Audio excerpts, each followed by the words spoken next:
Looking to sound like you know what's going on in the world? Social strategy, comedy, and other funny stuff? Well, join the club and settle in for the Jeff Dwoskin Show. It's not the podcast we deserve, but the podcast we all need, with your host, Jeff Dwoskin.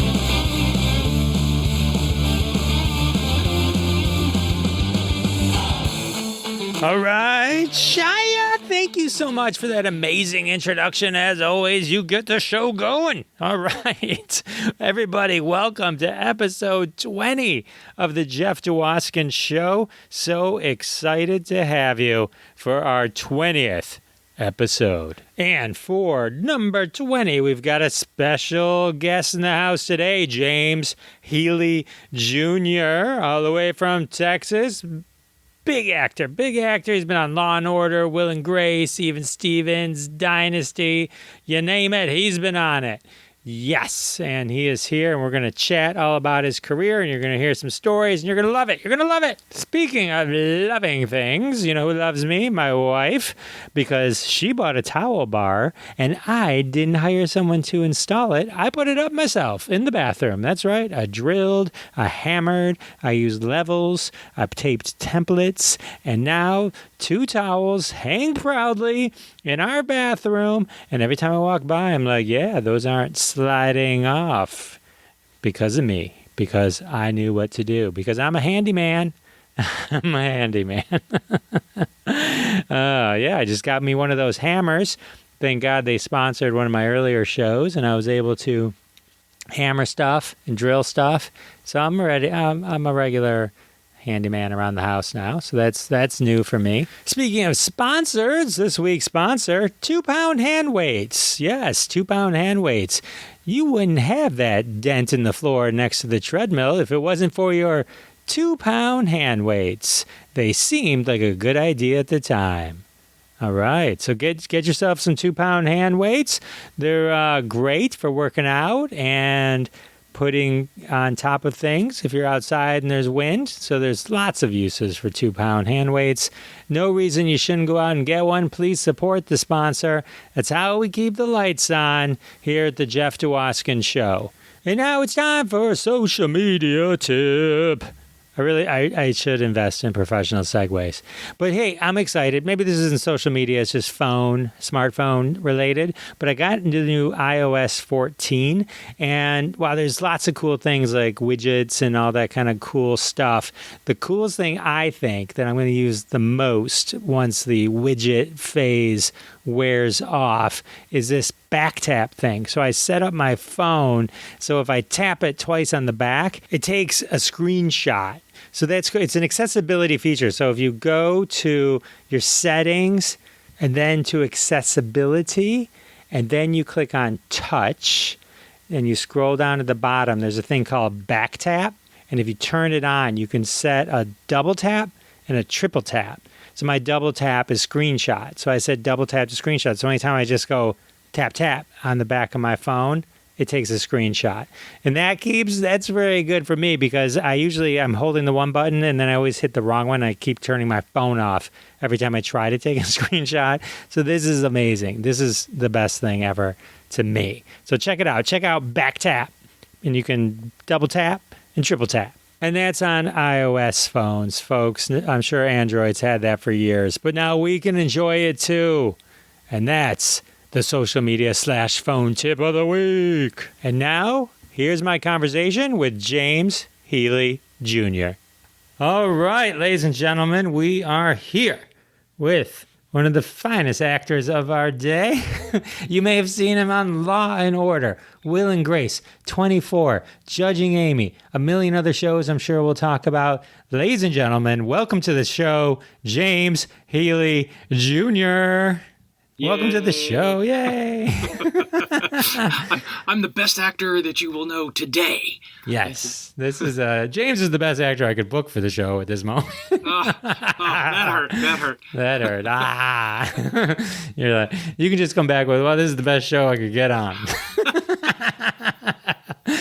So it's the only show right now. How are you? I am good. Good to have you here. I'm happy to be here. Thank you so much.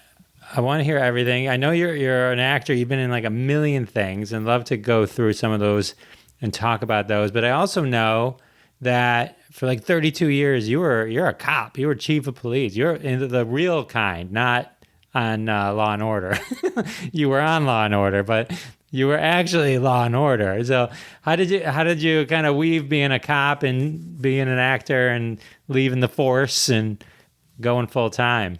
I was a theater major in high school and college. I had no desire or intention to become a police officer. I was going to be a Broadway star or a movie star or, just an actor. And did high school theater and then college theater. Shout out to my buddy Lou Diamond Phillips. We were in college together, a good friend of mine. And I met my wife. And when I used to do stand-up, one of my jokes were that when we met, we both said those three magic words. Mine were, I love you. Hers were, get a job. And so two of my best friends had become police officers. And I thought, yeah, I could do that for a little while.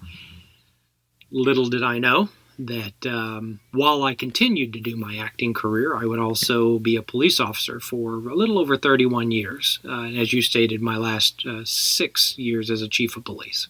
That's pretty cool. So did you consult at all on any of the shows, being a real cop and knowing how to hold a gun and arrest people and do Miranda rights and all that kind of stuff? Yeah, I've done all of that. In fact, I did an episode of Walker, Texas Ranger one time, and Noble Willingham, God rest his soul, what a lovely man, he could not get out the Miranda warning. He's trying to screw his revolver into this guy's ear. You got the right to remain silent, and I don't know what the hell the next line is, And Chuck Norris actually turned to me and went, because he knew I was a cop, and he went, James, does he really have to say the whole thing? And I'm like, unless he's going to ask him questions, no. So they just had him start, you've got the right to remain silent, anything, and then Chuck came up and interrupted him and stopped him from shooting the guy or doing whatever he was going to do to him as he had him on the back of a car. So I guess I saved the day there. And then I did a movie called Trial by Fire, and Ed Zwick, who directed Glory with Denzel Washington and Matthew Broderick, Courage Under Fire, with Denzel again and Lou, Meg Ryan. Oh my gosh, so many other things. He knew, because of Lou, when I was on set with him, that I was a police officer. And he came over to me and said, hey, James, you're a cop. How does this scene play to you? And I told him, I said, well, honestly, since you didn't write the script, I don't have to worry about offending you. This is not how we would do it. The way it was written is I basically walked up to a guy who was accused of murder and go, hey, get out of the car. You're under arrest for murder. That's it. Get out of the car, sir. You're going to jail. Yeah, you've killed somebody, so step on out. So I told him what we would do, but I also said, because I'm an actor, I know that we cannot do a full-fledged felony traffic stop. It would take too long. So we're able to compromise something in between so that people like me watching the show would go, oh, that was done well. In fact, the guy that was driving the police car that I was in and the other two guys in the other squad car who made the stop were all marshals, police officers, retired officers. They didn't know I was. They just thought I was some actor. And we set it up to rehearse it to see if the director was going to like it. And when we were done, the guy driving my car went, well, you did that really well. You didn't even stumble over the lines. You handled exactly. And I went, well, I'm a cop. And he's like, oh, okay. Well, that makes sense. So I impressed them because they didn't know I was a police officer. And I just was in Oklahoma on a movie called Ida Red, starring Melissa Leo and Josh Hartnett. And I was the on-set advisor and armorer for that. My job was to help the actors acclimate them with the weapons, how to use them, how to load them if there's a misfeed or a jam or anything. So, yeah, I've used my expertise, I guess you could say, a few times. That's pretty cool. I shot a gun once, like a pistol, and I always, every time I watch a movie, I'm like, oh, it's amazing. And in the movies, there's no kickback. Yeah. A lot of the blanks don't have quite the load that a real round will have, And then a lot of them are like the set I was just on, one of the 45s. It's not even a 45 caliber weapon. It's a blank shooting weapon, and it's shooting an 8mm blank. So you don't even want to show the round ejecting, because a real person that knows what they're looking at, any kind of a weapons person, would know that's not a 45 shell coming out with the ejector. Yeah, that'd be me. I'd be like, that's not your standard 45 being ejected. Yeah. There. You have no idea. You're just making that up as you go. I'd be like, that looks like that's a 42 or a 46. Definitely not a 45. Is it Mr. Mom? Mr. Mom, 220, 221, whatever it takes. Wait, so Texas Walker, Texas Ranger. How much time did you get to spend with Chuck Norris? Is he badass in person, or does he play that down? Is he always doing karate or whatever? No. He really nice. I did probably, I guess, 4 episodes. They brought me back a couple of times as the same DPS trooper a couple of times, and then they brought me in for a guest star role where I was a bad guy, and it was funny because they give you these your sides when you show up. You get the script so that you can work on the lines before in the scenes, but when you show up, they give you this.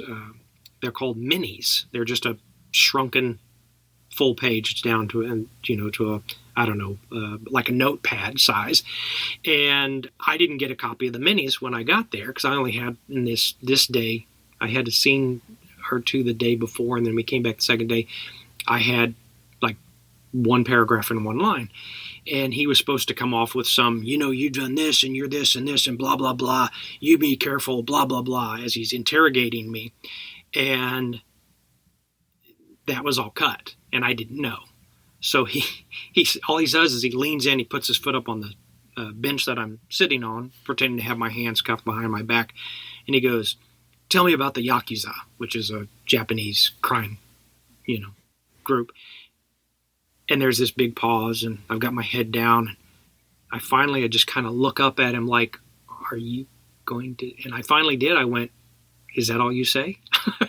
And he looked at me and he pulled his minis. And he goes, "Yeah, this is." And I said, "I'm sorry, I didn't get the rewrites for the day." So yeah, he's a nice guy. They were all very pleasant to work with. Very cool, very cool. And then you were on news radio. Was that the Phil Hartman era? Yes.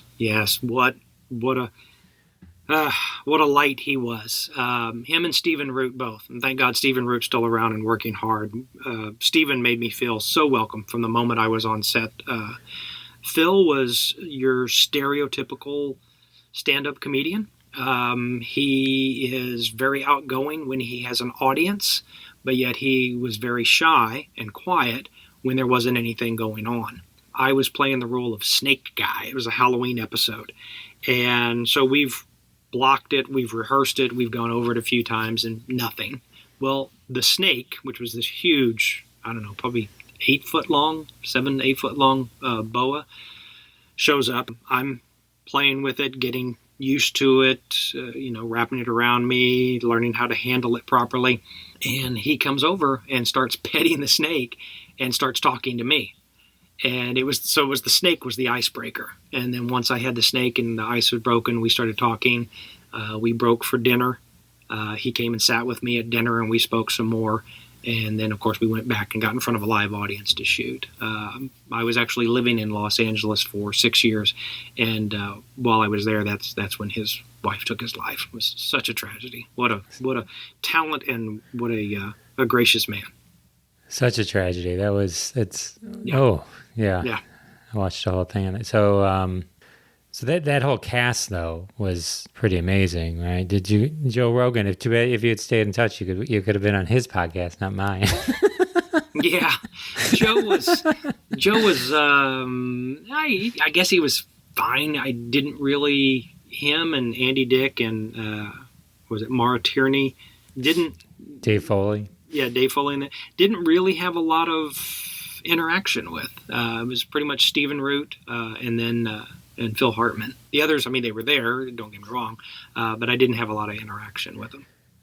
Stephen Root's is a hoot. I mean, on Barry, and then just like Dodgeball, my favorite movie ever. Yeah, he's great on Barry. He's so I love funny. Barry. And he plays just the flip side, like total dork, total. Yeah, him and Henry Winkler both. And we'll talk about another really great guy, Henry Winkler. I haven't never got to work with him, but I ran into him at the airport.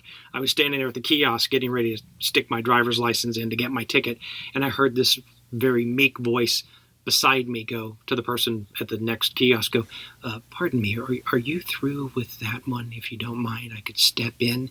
And I was like, I know that voice. That's Henry Winkler. And I turned around and there he was. And I was like, holy crap.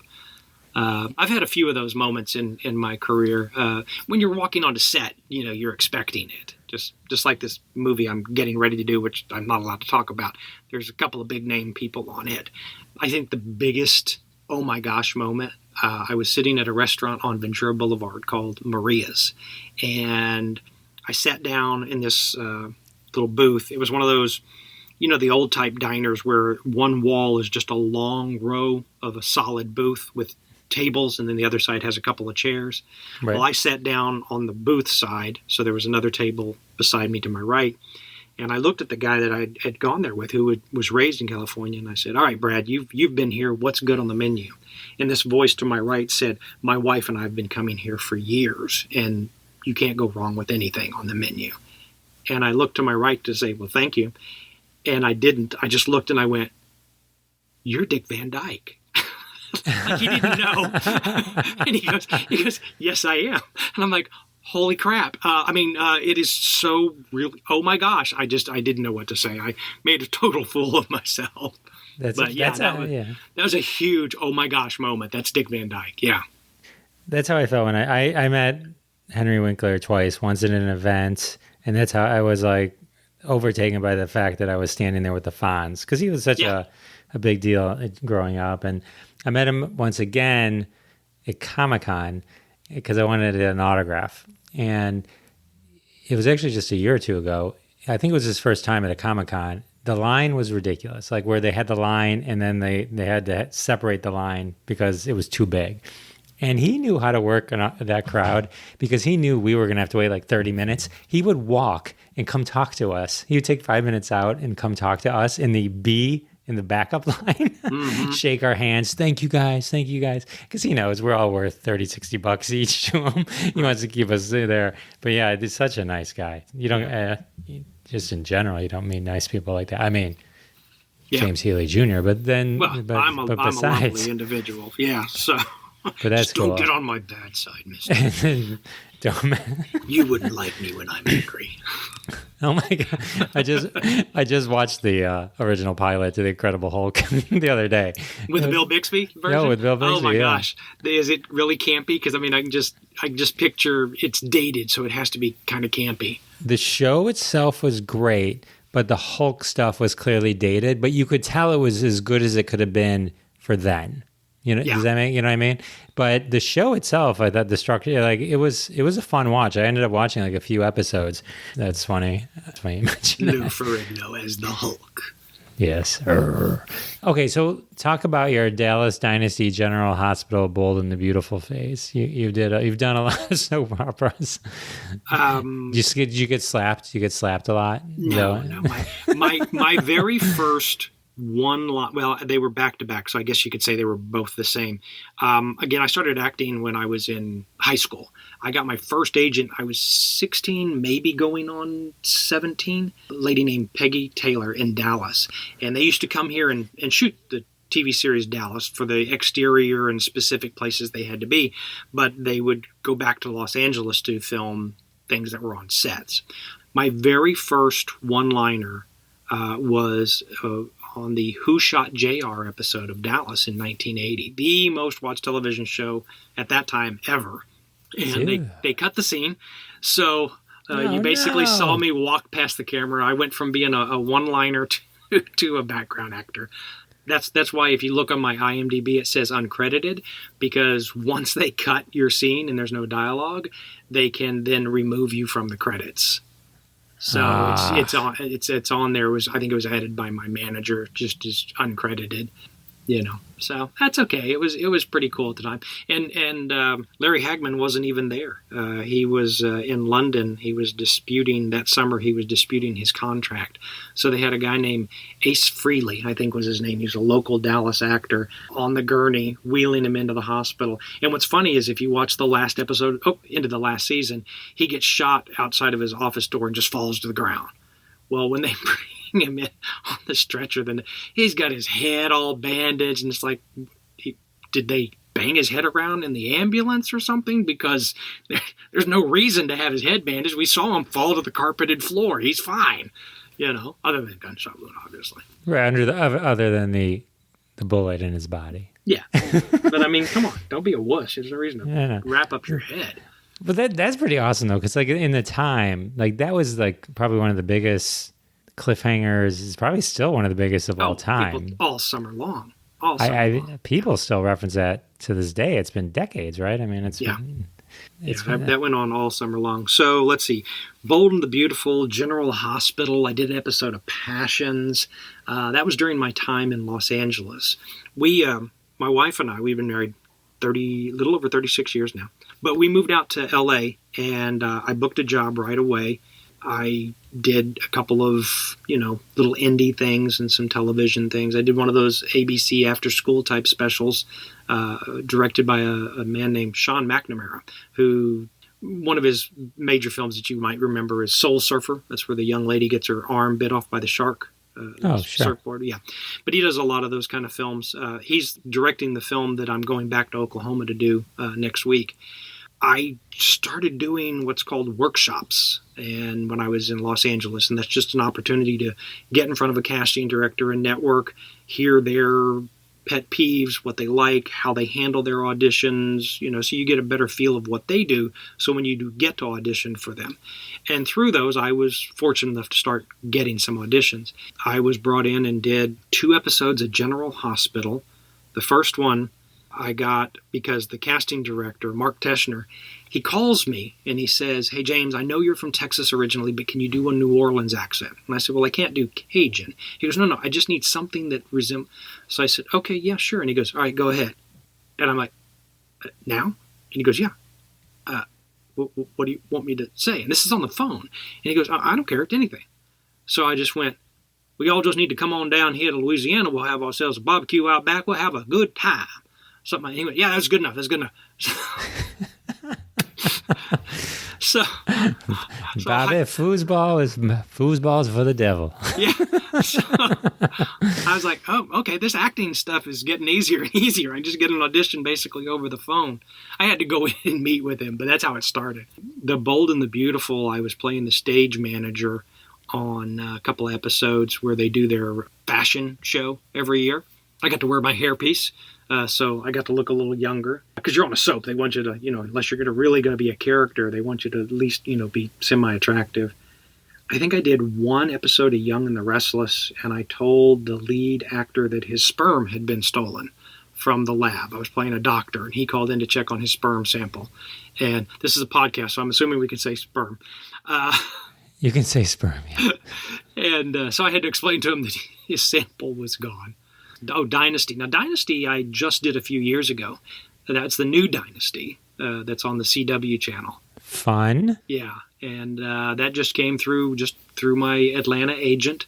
I got to play, the character was originally described as the angry neighbor or the disgruntled neighbor, something like that. Which, as an actor, when you show up and your character is named Steve or Terry or, Bob, you're a little happier than when it says cop number 2 or janitor. If you have a name, it just makes you feel better. Even if it's still only 5 lines or 2 days worth of work, it makes you feel better that your character has a name. I can hear you. I believe it. I believe it. How did you tell him his sperm was stolen? Oh, my God, I don't know. There had to have been some dramatic music with that. Yeah, so and here's what was interesting. I didn't know they did this because it was the first time I'd ever done a phone scene on a soap. So when the phone rang, I picked it up going, lab, and there was this voice, and and it caught me off guard. I didn't know that they had him on a phone I didn't see the guy. I never met the guy.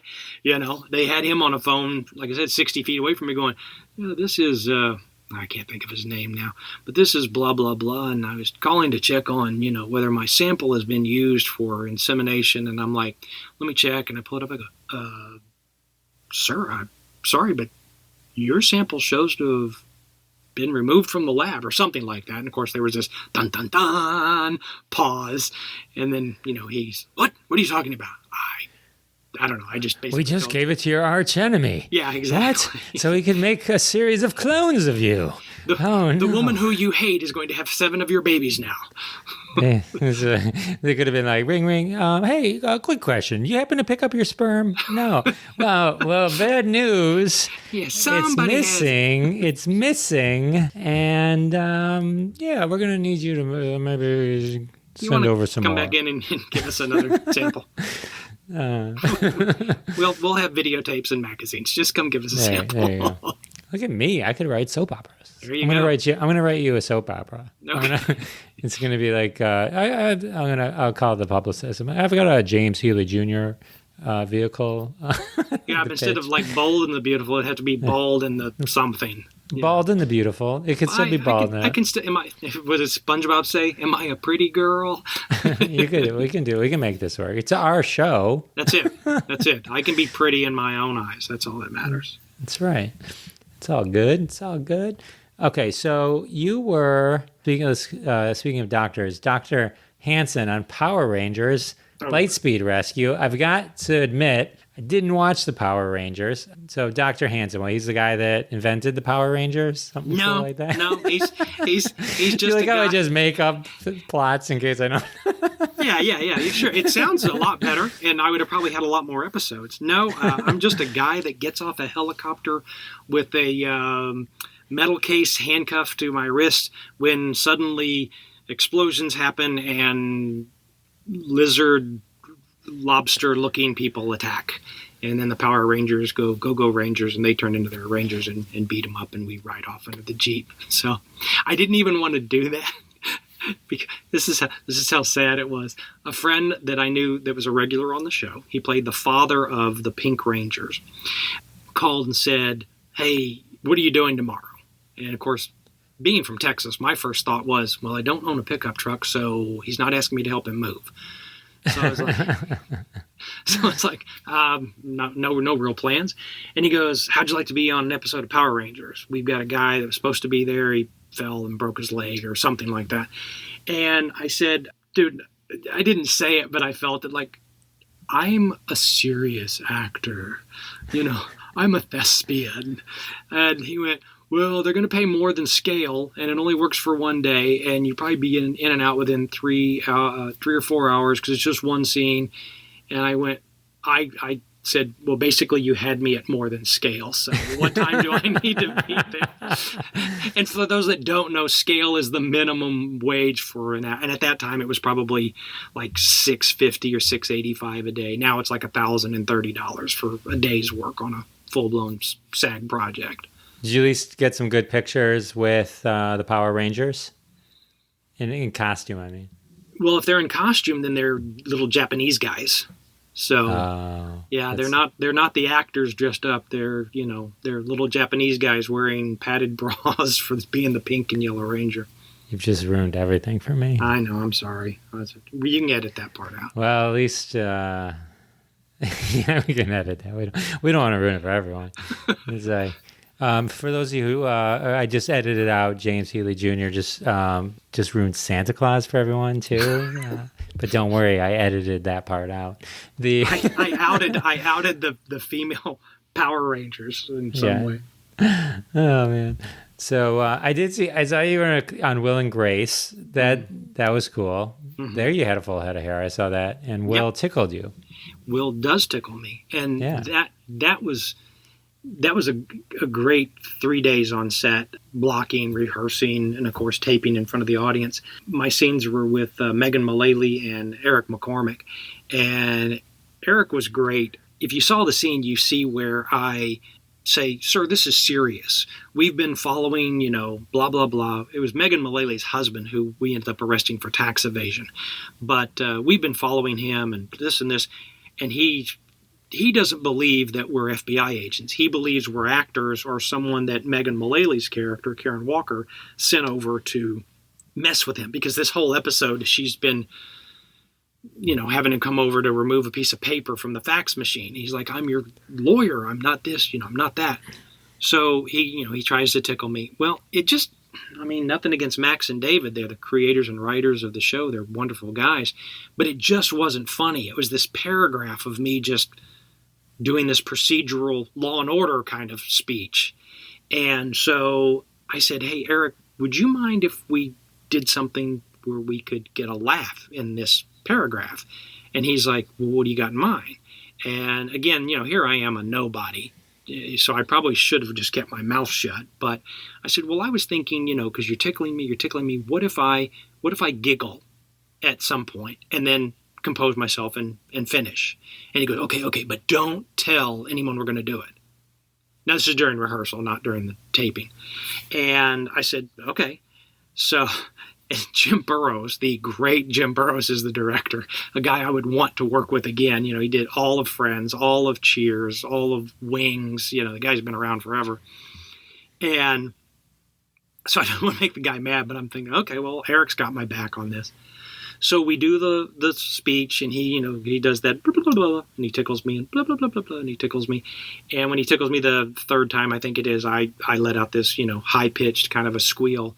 And then I composed myself, and I finished it. And Max and David are standing there. Jim Burrows is standing there. They all laugh. They think it's hysterical.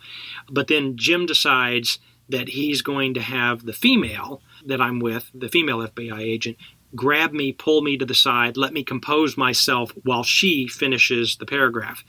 And, to give up, and it was one line. It was the very last line. To give up one line to get a laugh on a major network hit show, I'd do it every day. I'll give up that line for a laugh on a hit show. That's so Raven of you. Did you like that? Did you like that segue? That was great. And next you'll be able to say, so when you even Stevened this out, as we go into my Disney phase. Whoa, that answer felt like it took 24. Oh. But only between 4 and 5 a.m. What happened between 4 and 5 a.m.? Well, that was an unsolved mystery. Which led to the trial by fire. Exactly. Right, exactly. So, all right. You want to talk about the Disney stuff? What do you want to talk about? What's your greatest? I mean, you worked with Shia LaBeouf, even Stevens. I did. He's always in the news for his eccentric behavior. You know what? I loved working with him. He was a great young kid. I didn't know what he was going through with his dad and living in a motel and stuff as he was trying to get discovered. And it makes sense to a certain degree, some of the things based upon his family relations and the way he was raised and stuff. But he was just a young, eager, energetic young man with just natural ability and talent. And of course he's shown that again recently with the one where he has the young man with the Down syndrome, the peanut butter. I haven't seen it. Oh my gosh, you've got to. And then Honey Boy, which is basically the documentary that he wrote. Not a documentary. It's a film that's based upon his life. If you haven't seen Honey Boy, both great films came out back to back. So I'm very, very proud of where he has come to, where he was, where he came to. That middle part, yeah. I mean, when he was sitting in he was in not a museum, an art exhibit with a bag over his head and having people come in and talk to him. If I'd been in Los Angeles, I would have walked in and just told him, you know me, I'm a police officer, knock this crap off and get the damn bag off your head. Because he used to love the fact that I had been a police officer for years, and we would sit in the green room before we would go tape and talk. He thought that was really cool. Then he started, getting himself in some trouble and having some issues, and he, said some things and did some things. Have you seen Honey Boy? Did you see that one? I haven't, but based on your recommendation, I will see it. It is really, really good and He's a great actor. He's a great actor. It's just, I mean, He is. He just has to pick the right projects, and obviously keep himself grounded and out of trouble. He loves doing indie things and taking chances and stuff. But what an incredible talent. And he wrote, like I said, he was arrested while they were filming this, God, I can't, Peanut Butter Falcon. That's the name of it. It's Peanut Butter Falcon. It's a movie about a young man, a Down syndrome young man who wants to be a wrestler. And Shia, his character, and him travel basically across the country, I think down into Florida, if I remember correctly. He got arrested. If you can watch the tapes of him being arrested, the body cams, and being in the back of the squad car and just cursing and chewing out the policeman for doing his job. So while he was in rehab, he started doing some reflection and started writing, and that's where he wrote The Honey Boy. And it's a really good script and an incredible performance. Well, that is an amazing story. Which, you also were on an episode of Amazing Stories. Mm-hmm. That's the new one on Apple TV, I take it? Yep, the new Steven Spielberg produced. Yeah, I played a high school principal in that one. Very cool. Yeah, that's a remake from the 80s or 90s when the original Amazing Stories. But yeah. All right, I do have one question. Mm-hmm. This one's my favorite title. I'm sure it's not your favorite amongst your thing. I'm sure you love all your babies, but Puppet Master, The Littlest Reich. Mm-hmm. You like how I got Reich. Gotta put in the chutzpah. And don't mess around. So how was that? That must have been a nice little horror movie to be part of. It was. It's really the only horror movie I've ever been in. I read for one of the larger roles, and a lot of times what they do in indie films is they'll try to find a local actor that they like, that they want to use. They'll use us as leverage, I guess, for lack of a better term, to get a recognizable name or face to work that role for less money than they would probably normally do. Let's put it this way. That's what's been explained to me. But they liked me, and they've used me in 3 other films since then. One of them's right now at Venice Film Festival called Run, Hide, Fight. I did another one called Seventh Day. That's kind of a horror thriller movie with Guy Pearce. And then the other one was Incident at Sparrow Creek, where I played a SWAT team commander. But yeah, Puppet Master, they liked me, so they wanted me to stay in the movie in some capacity. So they hired me to play Thomas Lennon's father. Of course, Thomas Lennon's, well-known comedian and actor, writer. He's the creator, him and his partner are creator behind Reno 911. He plays Lieutenant Dangle in his little tight shorts. And he wrote the Night of the Museum movies. Sure. His partner, yeah. So I'm only 9 years older than Thomas, and so I played his dad, and I was a little heavier. I weighed 190, 195 now. I was weighing around 225 back then, and so they just grade me up and put a little bit more shadow under my eyes to make me look older and tired, and Tom and I had a great time. Very cool. Well, this has been fun. I can't thank you enough for joining me. This is great. You've done so much. How can people keep up with you on social media and stuff? The best way, obviously, I would say is probably Instagram. I'm easy to find. It's just James Healy Actor, and you can find me on Instagram or Twitter that way, and Healy is spelled Healy. Awesome. We're going to all hit you up. Stay in touch. Look for that new secret project you teased us with. And maybe after that blows up, you'll come back and we'll chat about some more stuff. Thank you so much, James, and we'll see you next time. Well, that was fun. How awesome is James? He's done so much. I mean, think about that. He's gone toe-to-toe with Chuck Norris. He was there when JR was shot, and he's been tickled by Will from Will and Grace. I mean, that's a perfect career. And I can't wait to see what comes next. That exciting new project he wouldn't tell us about, but we'll find out. It's coming soon. We'll look for it. All right, so you know what time it is. It's time for a trending hashtag from Twitter. The fun stuff that you can only find at hashtag Roundup in the hashtag Roundup app on Twitter. So here's a fun one. Since we were talking about the iPhone earlier, hashtag I wish my phone would. And this was by Whoopi Cat and Jerry doing a sub game on hashtag Roundup. Really fun. Hashtag I wish my phone would. I bet you got some ideas going in your head right now. Well, here's some tweets I'm going to read to you. And they're all retweeted at Jeff Dwoskin Show on Twitter. You can check them out, retweet them yourself. You also can find these funny tweeters in the show notes. All right, here we go. Hashtag I wish my phone would. Automatically tell people, hey, text, don't call.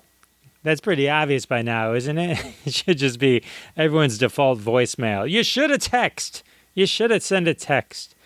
I wish my phone would have a 500% battery life. That would be amazing because that'd be like 100 times more battery or something. I don't know. I'm not good at math. I wish my phone would stop changing swear words. I never mean ducking. None of us ever mean ducking. I wish my phone would let me slap anyone that disagrees with me. Oh man, there would be a lot of slapping and a lot of phone lawsuits going on. I can tell you that. I wish my phone would come with an umbrella. That would keep it from getting wet, and then the Apple Store people wouldn't be all like, I'm sorry, we can't replace this battery. It shows water damage. And you'd be like, that's impossible because I have the umbrella feature. It's never gotten wet. I wish my phone would let me read the thoughts of my enemies. Definitely reads my thoughts. Anytime I think of something, I see an ad for it. I wish my phone would print money. Yours doesn't? I wish my phone would clean the house, wash my clothes, and cook for me. Wait a minute. I think you want your phone to be my wife. I'm kidding, honey. It was a joke. She's amazing. I love it. Anyway, sorry. I apologize in advance. Don't send letters. And finally, I wish my phone would do my chemistry homework for me, but it doesn't work periodically. But I'm bum. Ha ha. That was a good one. All right. Well, sadly, we have come to the end of another amazing episode of The Jeff Dwoskin Show. I'm Jeff Dwoskin, your host. Please find us on Amazon Music, on iTunes, Spotify, Pandora, iHeartRadio, wherever you listen to podcasts. Like, subscribe, share, tell your friends, do everything you can to help others find this gem of a podcast. Thank you all, and we'll see you next week. Thanks so much for listening to this episode of The Jeff Dwoskin Show with your host, Jeff Dwoskin. Now go repeat everything you heard and sound like a genius. Catch us online at thejeffdwoskinshow.com or follow us on Twitter at Jeff Dwoskin Show, and we'll see you next time.